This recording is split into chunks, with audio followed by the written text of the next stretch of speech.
Good morning to all of you. Chapter number 8 हम लोगों ने स्टार्ट किया था कंज्यूमर ड्यूरेबल गुड्स का, प्रोडक्ट्स का। उसमें मैंने आपको कंज्यूमर ड्यूरेबल प्रोडक्ट्स के बारे में बताया था। उसकी स्ट्रेटजीज हम लोग पढ़ रहे थे। प्रोडक्ट स्ट्रेटजीज पढ़ ली थी, प्राइसिंग, डिस्ट्रीब्यूशन स्ट्रेटजीज, 3 स्ट्रेटजीज हो गई थी। जैसे मार्केटिंग में इसके 4P होते हैं, सेम हम इसमें 4P ही पढ़ रहे हैं। Product, price, distribute, place and last कौन सी हमारी promotion strategies for consumer durable. Promotion यानी गुड्स की सेल्स को प्रमोट करना।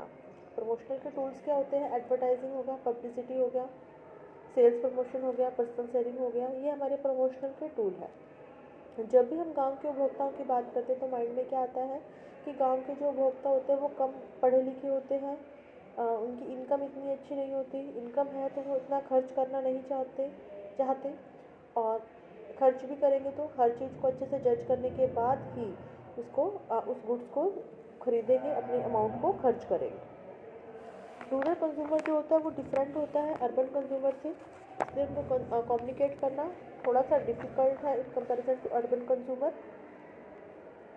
एक रिसर्च भी कहती है कि गांव के उपभोक्ताओं को मोटिवेट करना डिफ़िकल्ट टास्क है इन कंपैरिजन टू शहर के उपभोक्ताओं। ठीक है, शहर के उपभोक्ताओं को फिर भी हम इजीली मोटिवेट कर सकते हैं, गांव के उपभोक्ताओं को मोटिवेट करना डिफ़िकल्ट टास्क है। जो गांव का वातावरण होता है वो डिफरेंट होता है शहर के वातावरण से, इसलिए उन्हें कम्युनिकेट करने के लिए इफेक्टिव कम्युनिकेशन टूल्स का होना ज़रूरी है। गांव के उपभोक्ताओं की इनकम कम होती है, साक्षरता दर कम होती है, हर उपभोक्ता दूसरे उपभोक्ता से अलग होता है, धर्म अलग होता है, इसलिए चैलेंजेस होते हैं गांव के उपभोक्ताओं को मोटिवेट करना गुड्स को खरीदने के लिए। एक अच्छे से अंडरस्टैंडिंग क्रिएट करने के लिए गांव के उपभोक्ताओं में सही तरीके के प्रमोशनल स्ट्रेटजीज का यूज़ किया जाता है, क्योंकि कंज्यूमर का बाइंग डिसीजन जो होता है ये इसी के ऊपर डिपेंड करता है कि इसको किस तरीके से मोटिवेट किया जाए। इसके अंदर वर्ड ऑफ माउथ की भी बेनिफिट होता है। वर्ड ऑफ माउथ क्या होता है? आपने किसी कंज्यूमर को गुड्स बेचा और वो सेटिस्फाइड हुआ और वो अपने दूसरों को भी प्रोडक्ट के बारे में बता रहा है, यानी कंपनी के प्रोडक्ट के बारे में सेल्फ एडवर्टीजमेंट कर रहा है कि कंपनी का प्रोडक्ट अच्छा लगा तो और लोगों को कंपनी के प्रोडक्ट के बारे में बता रहा है। यानी अगर हमारे कोई फ्रेंड बता दे प्रोडक्ट के बारे में, कोई रिलेटिव बता दे, कोई ओपिनियन लीडर बता दे, तो हम उससे जल्दी प्रभावित होते हैं इन कंपैरिजन टू कोई कंपनी हमें प्रोडक्ट के बारे में, खुद के प्रोडक्ट के बारे में बता रही है। तो इसके लिए प्रमोशनल स्ट्रेटजीज के प्रमोशनल टूल्स पढ़ रहे हैं। सबसे पहला है मास मीडिया। मास मीडिया यानी बहुत सारे लोगों को एक ही टाइम पर कम्युनिकेट करना क्या कहलाता है? मास मीडिया कहलाता है। आज के टाइम पर मास मीडिया बहुत पावरफुल टूल है। Mass media cost effective tool है। कॉस्ट इफेक्टिव टूल कैसे है? क्योंकि एक ही समय पर आप बहुत सारे लोगों तक सेम इन्फॉर्मेशन को पहुंचा सकते हैं। क्योंकि गांव के उपभोक्ता का जो साक्षरता दर होता है कम होता है, इसलिए उन्हें इजीली प्रमोट कौन से चैनल कर सकते हैं? मास मीडिया कर सकते हैं। मास मीडिया यानी कि टेलीविज़न हो गया, रेडियो हो गया। अब लोगों ने टेलीविज़न खरीद रखा है, हर चैनल पर सेम तरीके के सीरियल आएंगे या न्यूज़ आएगी या फिर जो भी आपने प्रोडक्ट की एडवर्टीजमेंट करनी है। तो यानी कि आपको हर व्यक्ति के घर घर जाके प्रोडक्ट को नहीं बेचना पड़ा। आपने क्या करा? एक ही बार विज्ञापन कर दिया और वो विज्ञापन सभी लोगों तक एक ही बार में पहुंच रहा है। सेम रेडियो के केस में। तो सबसे पहले हम पढ़ रहे हैं इसके अंदर मास मीडिया में टेलीविज़न सबसे फास्टेस्ट है, मोस्ट पावरफुल मीडिया है। टेलीविज़न गाँव में भी चाहे शहर में भी किसी जगह पर देख लो, टेलीविज़न आज के टाइम पर हर घर में है। चाहे घर में खुद के, पहले तो था कि गांव में किसी घर में टेलीविज़न होता था, लेकिन आज के टाइम पर हर दूसरे घर में क्या है? टेलीविज़न है। खुद के घर में नहीं है गांव में तो पड़ोस के घर पे जाके देख लेता है। अब टेलीविज़न का एडवांटेज क्या है कि टेलीविज़न में हम इन्फॉर्मेशन को देख भी सकते हैं और इन्फॉर्मेशन को सुन भी सकते हैं, यानी ऑडियो वीडियो दोनों ही हमें इससे बेनिफिट मिलते हैं। कुछ टेलीविज़न ऐसे होते हैं जो लोकल एडवर्टीजमेंट देते हैं, विलेज के इन्वायरमेंट को देखकर एडवर्टीजमेंट देते हैं। सेकंड है रेडियो। रेडियो एडवर्टीजमेंट को वर्ड ऑफ माउथ एडवर्टीजमेंट भी कहते हैं। चीपेस्ट फॉर्म ऑफ एडवर्टीजमेंट है। सबसे पहला एडवर्टीजमेंट का तरीका क्या था? रेडियो के थ्रू एडवर्टीजमेंट देना, क्योंकि वही सेम बात है कि गाँव के लोगों की साक्षरता दर कम है। सुन तो मान लो कोई इन्फॉर्मेशन पढ़ नहीं सकते लेकिन सुन तो सकते ही हैं, ठीक है। तो जोग्राफिकल लोकेशन के अकॉर्डिंग हम रेडियो का यूज़ करते हैं। इंडिया के अंदर लगभग 200 मिलियन रेडियो सेट है। अभी इसके अंदर एफएम को इंक्लूड नहीं करा, यानी अगर हम एफएम को भी इंक्लूड कर ले तो कितने सारे रेडियो सेट्स हो जाएंगे। FM के इंक्लूड होने से रेडियो एडवर्टाइजमेंट की डिमांड और इंक्रीज हो गई। वाइड कवरेज है इसकी भी रेडियो की। रेडियो एडवर्टाइजिंग 100% पॉपुलेशन को कवर करती है इंडिया के अंदर, ठीक है।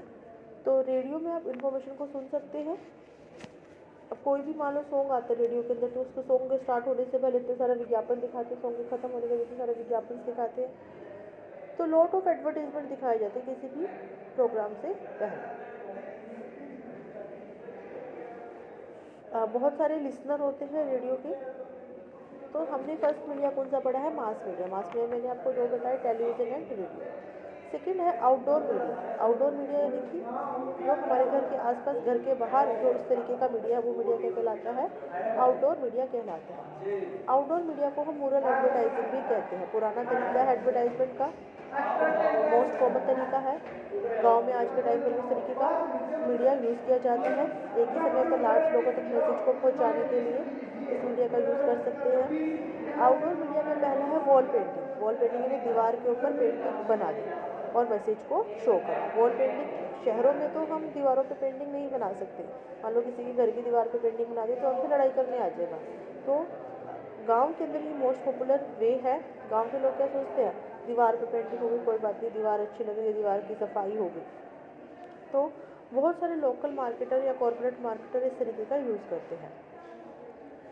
रूरल रिटेलर्स जो होते हैं वेलकम करते हैं वॉल पेंटिंग का। मैंने भी आपको बताया, ये सोच के कि कोई बात नहीं, हमारी दीवार साफ़ हो जाएगी, दीवार अच्छी लगेगी, इस तरीके से बेटर तरीका है wall painting. Agricultural machinery, equipment, pesticide, seeds, fertiliser, इन सब के लिए हम क्योंकि हम कंज्यूमर ड्यूरेबल गुड्स की बात कर रहे हैं तो इन सब के लिए हम वॉल पेंटिंग का यूज़ कर सकते हैं। सेकेंड है होर्डिंग्स। होर्डिंग्स क्या होते हैं? बड़े बड़े बैनर्स लगा दिए, क्या कहलाते हैं? होर्डिंग कहलाते हैं। एक आर्टिस्ट वर्क होता है, बड़े बड़े बैनर्स होते हैं। बैनर्स कैसे लगाए जाते हैं? रोड साइड पे लगाए जाते हैं, बस स्टैंड पे हो गया, रेलवे स्टेशन पे हो गया, पुल के ऊपर लगाए जाते हैं। इस तरीके से बैनर्स लगाए जाते हैं। जो पेंटिंग होती है मल्टी कलर में होती है। इसके अंदर मैसेज तो थोड़ा लिखा जाता है, मैसेज छोटा होता है, लेकिन इन्फॉर्मेशन अच्छे से दी जाती है, कंपनी के ब्रांड नेम के बारे में बताया जाता है। थर्ड है पोस्टर्स। पोस्टर देखे होंगे घरों के बाहर लगे होते हैं। पोस्टर्स ओल्डेस्ट वे है, कॉमन वे है पोस्टर एडवर्टाइजमेंट का। कलरफुल प्रिंटिंग पेपर्स दीवारों के ऊपर चिपका दिए, धार्मिक स्थलों के आसपास चिपका दिए, बस स्टैंड पर हो गए, जहाँ पर लोग बहुत आते जाते हैं उन जगहों पर, कॉमन प्लेसेस पर क्या चिपका दिया हमने? पोस्टर चिपका दिए। बहुत ही सिंपल तरीका है, कलरफुल तरीका, अट्रैक्टिव तरीका है। मोबाइल फ़ोन के विज्ञापन करना है, हमें कोई भी पॉलिटिकल मैसेज को तक पहुंचाना है, तब हम अधिकतर इस तरीके का यूज़ करते हैं। लास्ट है आउटडोर मीडिया के अंदर video vans. Video van concept कब स्टार्ट हुआ? जब पॉलिटिकल पार्टीज का देश में प्रवेश हुआ, तब क्या हुआ? वीडियो वैन कंसेप्ट स्टार्ट हुआ।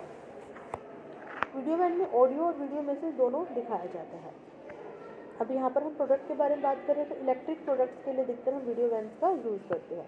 इसमें क्या करते हैं? प्रोडक्ट को डिस्प्ले करते हैं, प्रोडक्ट को दिखाते हैं, ब्रांड नेम को बताते हैं और कस्टमर उस प्रोडक्ट को टच करके फील करके देख सकता है, ठीक है। वीडियो वैन इफेक्टिव है लेकिन थोड़ा सा कॉस्टली है। मैसेज को डिलीवर करने का इफेक्टिव तरीका, लेकिन ये मेथड कॉस्टली है। जिन कंपनीज़ की सेल अच्छी है या जो कंपनीज़ मार्केट में अच्छी रेपुटेड है, वो कंपनीज अधिकतर इस मेथड का यूज़ करती हैं। तो हमने दो मीडिया पढ़े। फर्स्ट हमने पढ़ा मास मीडिया, सेकंड हमने पढ़ा आउटडोर मीडिया। थर्ड मीडिया हमारा फोक मीडिया। फोक यानी कि जिसे कहते हैं लोक वाला लोक मीडिया। लोक मीडिया में क्या आ जाता है हमारा? जैसे कि पपेट शोज़ हो गए, नौटंकी होगी, तमाशा हो गया, इस तरीके के मीडिया क्या कहलाते हैं? हमारे फोक मीडिया कहलाते हैं। मैसेज को कम्युनिकेट करने का इफेक्टिव तरीका है। गांव में आज भी इस मीडिया का यूज़ किया जाता है। फोक मीडिया में इंक्लूड क्या क्या करते हैं? पपेट शोज़ हो गया, फोक थिएटर हो गया, तमाशा हो गया, मैजिक शोज़ हो गया, नौटंकी हो गया। पपेट शोज़ यानी कि कठपुतली का खेल। कठपुतली का खेल दिखाकर हम अपने मैसेज को डिस्प्ले कर सकते हैं, बता सकते हैं। इन एक्सपेंसिव वे है, ठीक है। पपेट शोज़ इंडिया के अंदर आज भी गांव के अंदर बहुत ज़्यादा यूज़ होता है। रूरल एडवर्टाइजमेंट के लिए मोस्ट इम्पॉर्टेंट वे है। एंटरटेनमेंट भी करता है और अपने विज्ञापन को क्रिएटिव तरीके से दिखा सकते हो और इनएक्सपेंसिव वे भी है अपने मैसेज को लोगों तक पहुंचाने के लिए। पपेट शोज हम मोस्टली सोशल मैसेजेस को लोगों तक पहुंचाने के लिए यूज़ करते हैं। सोशल मैसेजेस जैसे कि हमें ड्रग्स नहीं लेनी चाहिए, फैमिली प्लानिंग करनी चाहिए, हेल्थ के रिलेटेड मैसेजेस हो गया, ठीक है, रूरल डेवलपमेंट का मैसेज हो गया, गवर्नमेंट की कोई स्कीम बतानी है या साक्षरता के बारे में बताना है, उस तरीके इन सब चीज़ों के लिए हम पपेट शोज़ का यूज़ करते हैं। ये नहीं कि हम टीवी का विज्ञापन कर रहे हैं, रेडियो का विज्ञापन कर रहे हैं, वॉशिंग मशीन का विज्ञापन कर रहे हैं तब हम पपेट शो का यूज़ करें, ऐसा नहीं है।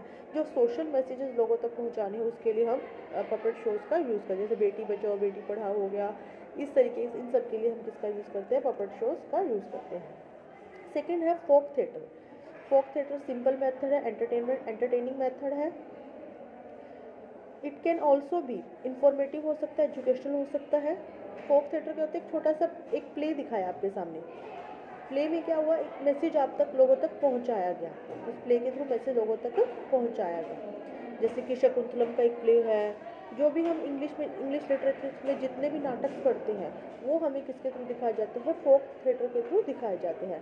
फोक थिएटर शॉर्ट होता है, अपनी इसकी रिथम होती है, सिंपल होता है, इसकी ट्यून सिंपल होती है, इनफॉर्मल तरीके से लोगों तक मैसेज को पहुंचाया जाता है, इफेक्टिव तरीका है। थर्ड है तमाशा। रोड साइड में जैसे सड़कों पे तमाशा किया जाता है, इसमें ऑडियंस अधिकतर मेल होती है तमाशे में, तो मेल से रिलेटेड जो प्रोडक्ट होते हैं वो शो किए जाते हैं। फोर्थ है magic show. Magic show large crowd of population को अट्रैक्ट करके अपने प्रोडक्ट के बारे में बताना मैजिक शो है। अपने ब्रांड को प्रमोट करता है मैजिक शो, और एक तरीके से अच्छा डिस्ट्रीब्यूशन का तरीका है। फिफ्थ है नौटंकी। नौटंकी में क्या किया जाता है, डांस एंड ड्रामा दोनों को इंक्लूड किया जाता है। इसका प्राइम अट्रैक्शन क्या होता है, इसमें ये नरेटिव होता है यानी इंफॉर्मेशन देता है और रिथमिक होता है। तो ये सारे के सारे कौन से थे हमारे, फोक मीडिया। तो हमने इसमें मीडिया के बारे में बात करी, मास मीडिया पढ़ा हम लोगों ने, आउटडोर मीडिया पढ़ा, और थर्ड हमने पढ़ा फोक मीडिया। तो हमारे ये चारों टूल्स कंप्लीट हो गए, product, price, place and promotion. Last topic है problem related to marketing of rural consumer durable products in rural market. ये सिंपल है, लर्निंग सिर्फ रीड करने के, आप इसे रीड कर लेना, और इससे आप लोगों का ये चैप्टर कंप्लीट हो गया, चैप्टर नंबर 8 चैप्टर हो गए हम लोगों के। एक मिनट, चैप्टर मैंने आप लोगों को फर्स्ट करवा दिया, इंट्रोडक्शन टू रूरल मार्केटिंग। फिर हम लोगों ने चैप्टर नंबर 5 पढ़ा, रूरल मार्केटिंग मिक्स। अब हम लोगों ने पढ़ा chapter number 8, rural marketing of consumer durable products. इन तीनों चैप्टर्स को अच्छे से कर लीजिए। उसके बाद हम लोग आप लोगों की अब 2 दिन ऑफलाइन क्लासेस लगेंगी, तो मैं उसमें आप लोगों को एक चैप्टर कंप्लीट करा दूँगी। Thank you.